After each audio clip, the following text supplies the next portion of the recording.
The long-range scanners ping. Steady, girls, radio silence, mustn't scare them off. The first vessel nudges into the wormhole, the rest of the fleet following, trusting and unaware. 4 merchant ships in perfect formation, all shiny and new. They'll be loaded with credits. The McMahon always carries his wealth with him, trusting no one. There'll be ancient treasures and whole extended family aboard those ships, all his eggs in one basket. Come on, Brian, I murmur. Set yourself into orbit and get those shuttles away. On screen, the red light representing the fleet spread apart to a safe distance and slow to take up a geostationary orbit. I let out the breath I'd been holding. There you go. A rash of new dots floods out from each ship, swarming towards Duna. You just can't wait to meet the hermit, can you, Brian? You can never resist an opportunity to pray. I do hope you're not disappointed. My scanners show minimal life forms on the ships, just a skeleton crew. He'll want to bring all his men to the planet with him to see how the hermit bows and scrapes to the great Brian McMahon. I swear these McMahons get stupider with each generation, and 6 centuries is a whole lot of stupid. All around the bridge my crew sigh, shoulders sagging in relief. Triumph flashes in their eyes as they exchange looks. There's no better pirate crew than my girls. They never hang back when there's blood to be let, not like those squeamish men. Their fleet's a sitting duck, your grace ship, Elizabeth says. Her cheeks are flushed, eyes bright as her hands move across the controls, making my breath catch in my throat. My first mate. More like fat geese, say I, trying not to hide my excitement. The sort that lays golden eggs. Shuttles away, prepare to board. It'll be like taking sweetmeats from a child. These are merchants, not soldiers. No match for Grace O'Malley's crew of wild women. Keep some alive to sell, I remind them as the airlock hisses open. Let's go get them, girls. Our shuttle clanks against the shining silver hull of McMahon's flagship, the Ballyboy. Their tech is good, but mine is better, and they don't even know we're here.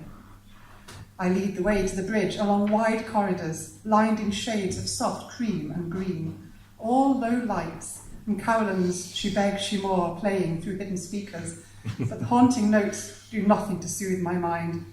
It was my Lacey's favourite, my little girl. My hand tightens on the hilt of the cutlass at my side. The main doors to the bridge are wide open, inviting us in. Who am I to refuse?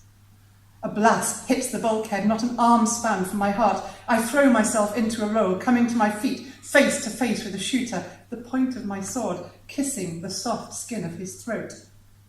He's a boy, barely old enough to shave, but he carries a fearsome weapon. I look him in the eye and ask, is this the day you choose to die at Grace O'Malley's hand? His eyes widen, the weapon clatters to the deck. My name has ever had an unmanning effect upon my enemies. Keep this one for me, I say. He's pretty.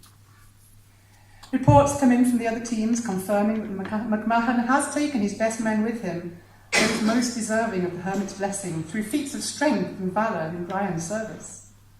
This fleet is guarded by boys and old men who surrender as soon as they hear our battle cry. An hour later, I sit in McMahon's chair on McMahon's bridge, watching on McMahon's giant screen as Brian makes the gruelling climb to the Hermitage. He lets his men go on ahead, coward that he is, and he has warriors behind him, guarding his fat arse from harm. The captured boy sits on my right, a graze on his cheek from my ring, but it hasn't spoiled his good looks, so nothing lost. Bring them home, I prompt him. His mouth sets in a stubborn line, and he crosses his arms. I spin my seat a few degrees towards him and just raise an eyebrow. Very well, he says, I'll do it. Overseen by my AI, the boy sends the coded messages to bring his father's shuttles back to the fleet. I watch as each pilot is overcome and taken prisoner. They'll fetch good money in the slave markets. Life forms have almost reached the Hermitage, my AI says in her sing-song voice. Any moment now. The viewing screen is dark until a strip of light widens as Brian opens the door to the Hermitage. His fat face turns pale and he vomits all over his feet, the spalpeen. I give him a moment to take in the full effect of the skinned hermit, and for his men to push past him, crying and praying. Their wailing sends chills of pleasure down my spine. I wonder, does he fully appreciate the irony? Does he even remember that this is what his people did to my Lacey, knowing how I loved her? Does he remember how he recorded her screams so I could listen as she died? I see the precise moment this thought occurs to him. "Back to the shuttles," he cries. "But no," say I, my voice echoing through the speakers in the hermit's hut. "No point in rushing, Sir Brian." I make the title sound like an insult, which it is to my people. "Your son sits here by my side, sending messages to your shuttles at my command. What once was yours is mine now. Enjoy your new home." I turn to Brian Jr. "Say goodbye to Daddy."